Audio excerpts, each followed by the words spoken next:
Hello ladies, it's Menopause Barbie. Welcome back. We're here covering menopause, your management, your way, now and for the rest of your life. And this is tutorial number 6. And they do go in order, so if you can watch the ones that precede this, that would be ideal. Today's topic is the definition of menopause. And if you're following along in my book, we are covering pages 47 through 50. If you are following along in the outline notes that you can print out, it is page 3. We're going to start again with a quiz question, and I don't want you to hate me, but I think the quiz questions help frame your thinking. So here's the quiz question for today.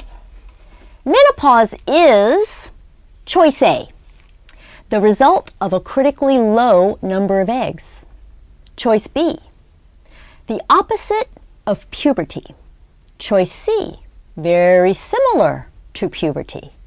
Choice D, similar between mothers and daughters.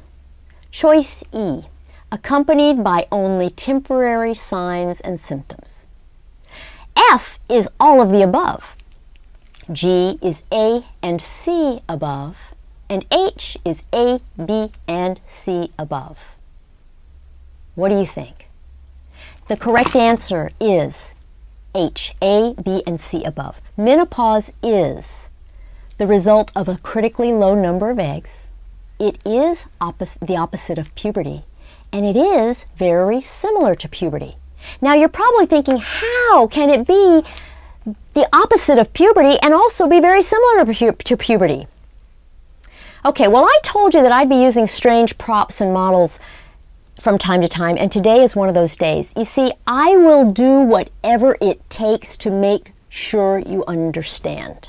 So if I can do something that will ensure or enhance your understanding, I'm going to do it even if it's kind of quirky. So today, this is the model. This represents the ovaries, and these are actually ostrich eggs with a hole in them. But today we're using them as a representation of your ovaries. And all of these pearls represent eggs. And you might notice that we've got pearls and I'm wearing pearls. We're filming today in my boudoir. We move to a different country every year. Currently we live in Cape Town, South Africa, and we always get a 2-bedroom furnished apartment, and the second bedroom, my boudoir. Most important room in the whole house. So we're doing this filming in my boudoir because we're surrounded by pearls, which are representative of our eggs. So here's how things work. When you're born, you have all the eggs that you'll ever have, and you have more than 1 million. They are stored in your ovary. So your ovary is like a warehouse for eggs. And when you go through puberty and start having periods, what you're doing is ovulating an egg each month. So every month, one of your ovaries releases an egg. There it is, that pearl. That's ovulation. Now that egg has the potential to get fertilized. But if the egg doesn't get fertilized, you have a period. Now during your entire reproductive life, you're only going to use about 450 of your over 1 million eggs. You're only going to have the opportunity to ovulate about 450 eggs. So what happens to all the rest? The others shrivel up and get absorbed. They aren't even used. Menopause occurs when you reach a critically low number of eggs, and the magic number is 1,000.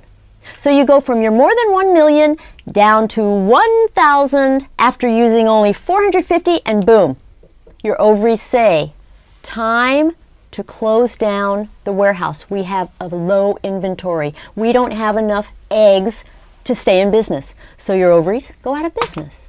That's what menopause is. Now, the word menopause has 2 parts. Meno means menstruation or menstrual periods. And pause means stop. So menopause is when your periods stop, when you stop having periods. And It's the time when your ovaries stop releasing eggs. So the two things are connected, and so that's what's happening. That's what creates menopause.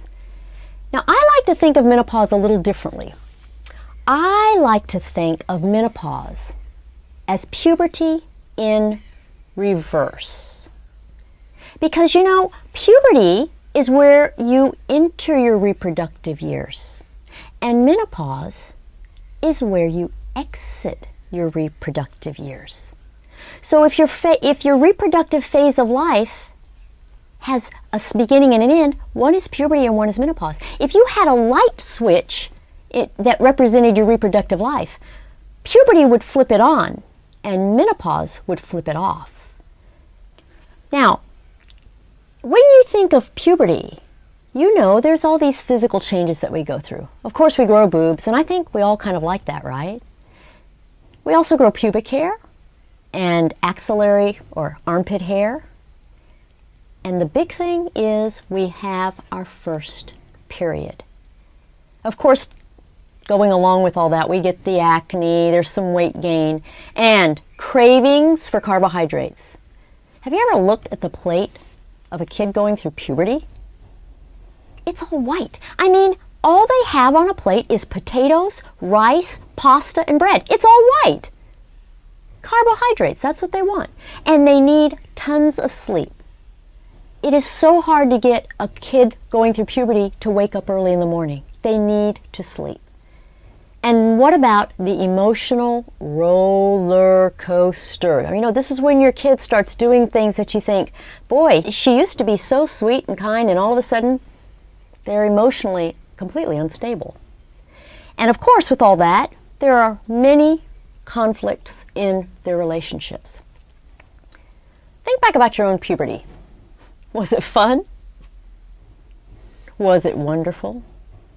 Did it go quickly? And after you'd finished having those physical changes, was that the end of it? Were there other things that lingered on? And what about your relationships? And did your family think it was fun? What would it have been like if you had had no idea that you were going to go through puberty? You know, what if you had no idea you were going to start your period? Imagine being 12 years old in math class and the teacher says, go up to the board and write something on the board, and you stand up and there it is, your first period. It might have happened to you that way.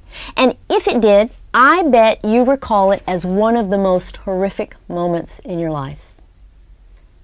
So, because we are familiar with puberty and we know that our children are going to go through puberty, we're prepared.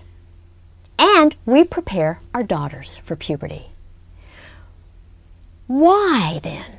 Why is there a difference between puberty and menopause? They're the same thing on opposite ends of the reproductive life cycle. So why do we prepare our children for puberty and we don't prepare ourselves or anybody else for menopause? They're exactly the same thing. I have a problem with that. Look at this, puberty in reverse. If you compare puberty to menopause, you will see that puberty is where you enter your reproductive years, menopause is where you exit your reproductive years. Puberty is when you have your first period, menopause is when you have your last period. They both have physical changes, emotional changes, and behavioral changes. And they both have some aspects that are temporary and others that are permanent. And look at the last one. They both can be difficult for family members. Sometimes puberty is worse for the family than it is for the kid going through puberty. But we all understand that, right? We're prepared. We're patient. We have knowledge that makes it so that we don't react in a way of misunderstanding. We have great sympathy for people who say they have a kid going through puberty. You know, imagine if you had children and you had no idea that puberty was going to happen. And when it did, it upset you. And of course, it made it much more difficult for the child going through puberty. So why is menopause different? Your menopause can be more difficult for your family than it is for you. You know, when I was writing my book on menopause, my husband George and I went out with a couple, and I was meeting them for the first time. And they were getting to know me, and they asked me, well, what do you do? And I said, oh, I'm writing this book on menopause. And the woman said, that was a breeze. Been there, done that. I sailed through it. It's over. I'm in great shape. Her husband rolled his eyes.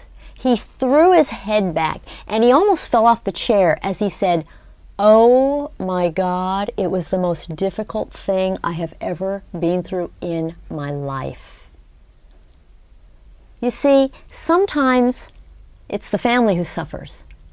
The sad thing about menopause is, unfortunately, usually neither the woman who's going through menopause nor her family knows anything about it. They're all clueless. And can you imagine the stress that that creates in a family when the woman doesn't know what's happening to her, and the family just thinks she's going crazy or acting nutty, and everybody is under stress? Do you know how much that can put stress on a family?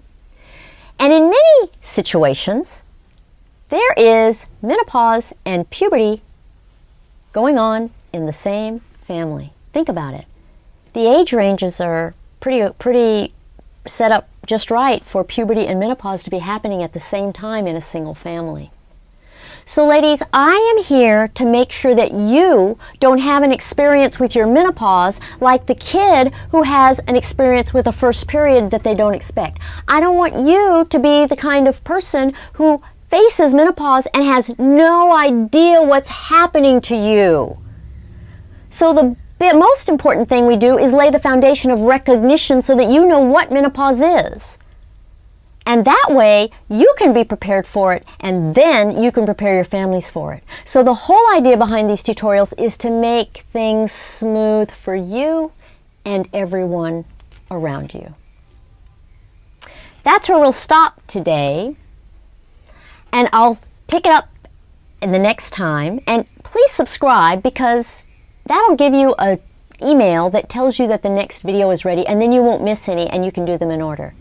Thanks for coming, and I hope you had fun with my pearls and my boudoir and all of the fun stuff that we do, and I'll talk to you next time. Bye!